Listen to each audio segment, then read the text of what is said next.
In a world of glitz and glam, flashing lights and screaming fans, most people are unaware of the war that rages behind the scenes. And that war includes your favorite artist and your favorite songs.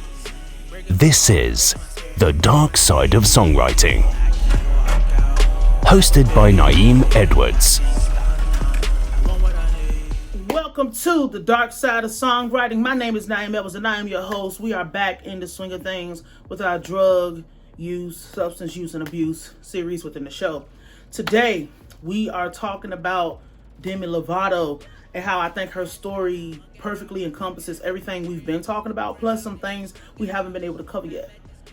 On this channel, you're going to hear me speak a lot about childhoods and fatherhood, because that is where a lot of us get our start as songwriters. A lot of us as artists get our starts within our musical journey. It has to date back to then, because to grow up and want to do music, I've said this in previous episodes, that I just started doing music 2 years ago or whatever. Them people playing. If you really get up to being that kind of musician, or you're so great at what you do, you've always had those musical elements in your life as a child. What the fuck does that have to do with fatherhood? A person would ask. Well, you're gonna always hear me sing the praises and speak the gospel when it comes to good men, because that is where everybody looks for the leadership, is with good men, because that's where most of the good leaders are. You have the anomalies with good women. Good women support good men because it has to be that way, because we all need each other together. But specifically when we're talking about fatherhood, your father is arguably the most important person in your life in the most critical time in your life. And that is why it is like, you'll hear me talk about Joe Jackson. I don't give a fuck what nobody got to say.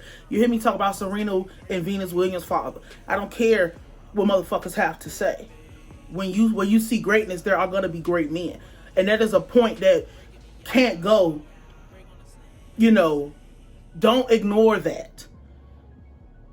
Anybody, especially when we talk about women, all successful women are going to have good male leadership in their lives. It doesn't matter what sector, it doesn't matter what genre.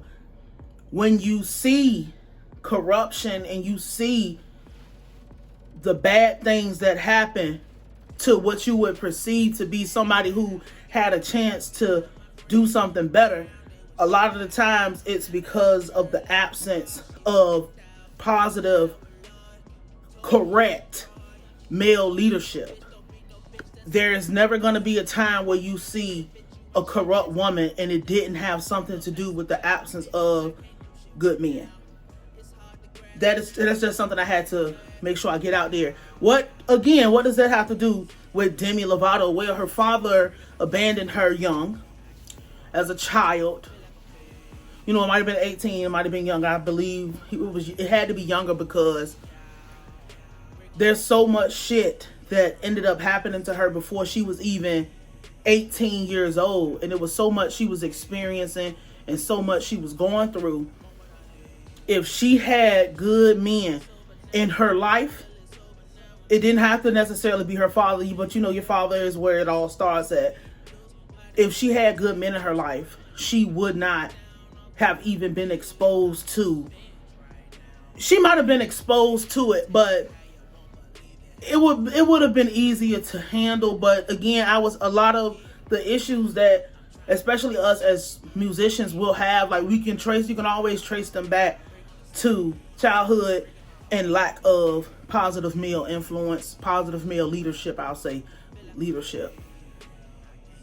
Her father abandoned her. She was one of those Disney kids, and if you don't know anything about the Disney get down, over there at Disney, they really, it's really, really dark. And I'm actually thinking about I'm going to have to make sure I write this down later when I'm going through this. I'm going to have to talk about the dark side of songwriting when it comes to being a Disney star. We really can just go down the goddamn list with them, and that's actually a good idea. Let me write that down. We're going to have to get started on that next week, because we got to get that out. But, we got to I got to play catch up with the work, but I don't want to get too lost down the road with this, because this is going to be 4 parts, because there's so much that happened with Demi. She ended up getting raped over there at Disney. And like I was saying, if you didn't know what was going on over there at Disney, they had this purity pact where, there wasn't supposed to be no sex involved, no kissing no boys, no lewd behavior, none of that stuff. They prided themselves, and Disney prided its child stars for being the quintessential example for children. But we all know behind the scenes that's not true. It's just not true. I found out a term, and this is just kind of on the off, because I just remembered I was going to say this yesterday, but I found out about this term called soaking, where a man will lay on the bed, and this is in Mormon culture. A man will lay on the bed, nude or whatever, and a girl will get on top of him nude, and she'll just sit there, but somebody else will come in and jump up and down on the bed, because I guess that's a loophole around not having sex or some shit before marriage. That's not what this is. Let's just get into, whatever. Like, just weird ass stuff. That's probably some shit that came from Disney World or some shit, but she ended up getting raped. Father wasn't there.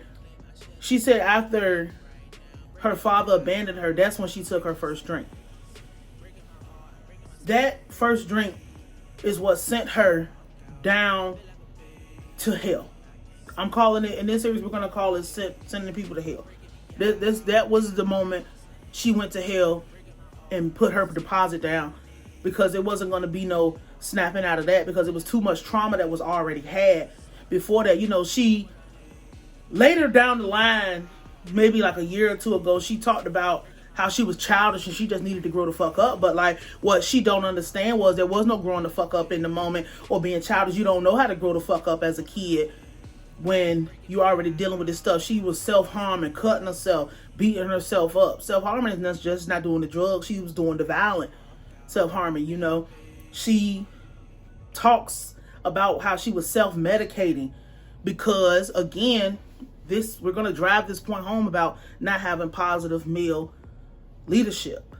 She didn't have nobody there, and she couldn't talk to nobody at Disney because of the whole purity ring situation. So it's just a cocktail for fucking disaster. She said she took 100% responsibility, but that's for the mom. That's for the mom. She had a nervous breakdown because obviously she didn't have nobody to talk to. She didn't have nobody she could go and confide in. There wasn't no telling on nobody, and who knows what kind of fucked up situation. I could probably go back and find it, but it's too late. But like, how fucked up her childhood probably was. Never mind. I'm remembering it now. She's from New Mexico or some shit. They poor as fuck out there. So the opportunity to find out that you have some type of talent as a kid, and to even get yourself to the point of being able to get yourself to a Disney audition and become one of the premier stars over there, you'll do anything to stay the fuck out of those situations. It's real crazy. It's real crazy. She got misdiagnosed with bipolar, found out she was ADHD, and that happens a lot. Because, it's just so many mechanics moving when you do music. And especially as a kid, you'll hear me say, don't let your kids do music. That actually might be, I wouldn't let my kids know. You can fucking play around with it, but being serious, you wait till you're grown, because there's a stigma that comes with being a kid, because how you come in is how people gonna know you. She came in as a Disney star, and basically what I wanted to talk about in this series is how people do not give a fuck about children stars, and people don't give a fuck about stars, period. Nobody cares about stars. People made a joke out of everything she was going through. But I had to give this introduction so we could actually talk about the bulimia and actually the things she was going through while everybody sat around laughing and making jokes about the shit that she was going through. So this is just part one. We're going to get into how heavy it's going to be tomorrow. My name is Nayim, and I will holla at you.